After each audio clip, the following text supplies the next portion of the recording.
আমি তো তোমার সব কথাই রাখি, তুমি যেটা বলো আমি সেটাই করি। শুধু এই ড্রেসটা লেগে তুমি আমার উপরে এত রেগে আছো কেন বলো তো? আমি কি বলিস আমি তোমার উপর রেগে আছি? তুমি না বলে আমি বুঝতে পারবো না নাকি?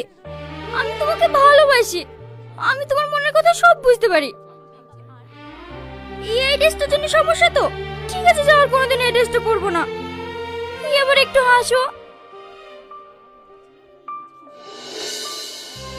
তুমি বসো, আমি দুটো কোল্ড ড্রিঙ্কস নিয়ে আসি।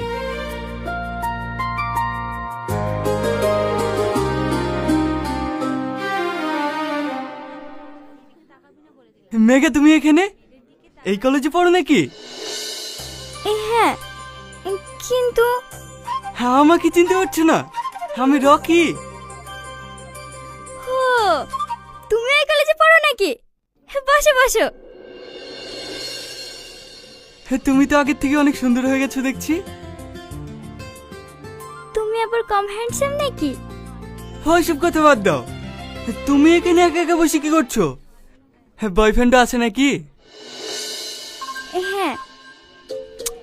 ইস, তখন যদি তোমার বান্ধবীকে প্রপোজ না করে তোমাকে করতাম তাহলে হয়তো তুমি আজ আমার হতে। এখন আর কি করা যাচ্ছে বলো? তোমার বান্ধবীটা ছেড়ে চলে গেল, আর তারপর থেকে একা একাই। ও চলে গেছে তো কি হয়েছে? এই কলেজে কি মেয়ে কম আছে নাকি? অন্য কাউকে ট্রাই করো। না, প্রেম ভালোবাসা আর করবো না, ডিরেক্ট বিয়ে করবো। এই তো গুরু চলে এসছে। বসো গুরু, চুটিয়ে প্রেম করো।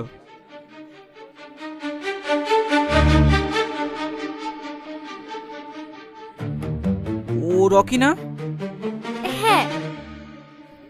আরে তোমার নাম্বারটা নিতেই ভুলে গেছি। দাও, তোমার ফোন নাম্বারটা দাও। নাম্বার টুকু 73846727। বাই। তোমার নাম্বার ওকে দিলা কেন? ফ্রেন্ডকে নাম্বার দিয়েছে তো কি হয়েছে? আরে তুমি ওকে নাম্বার দিবা কেন? সামনে নাম্বার দেওয়ার কারণে তুমি আমার সঙ্গে এরকম ব্যবহার করছো কেন? তুমি কেন বুঝতে পারছো না? ও তোমাকে ফোন করবে, ডিস্টার্ব করবে, মিষ্টি মিষ্টি কথা বলে তোমাকে মেমে চলে বাসানোর চেষ্টা করবে। কি বলতে বলছো? আমি কেন ওর সঙ্গে প্রেমের সম্পর্কে জড়াতে যাব? আমি তো শুধু তোমাকে ভালোবাসি। আচ্ছা কি করলে তুমি বিশ্বাস করবে বলো তো? দাঁড়াও। তুমি এমন করলে কেন বলো তো? আমি কি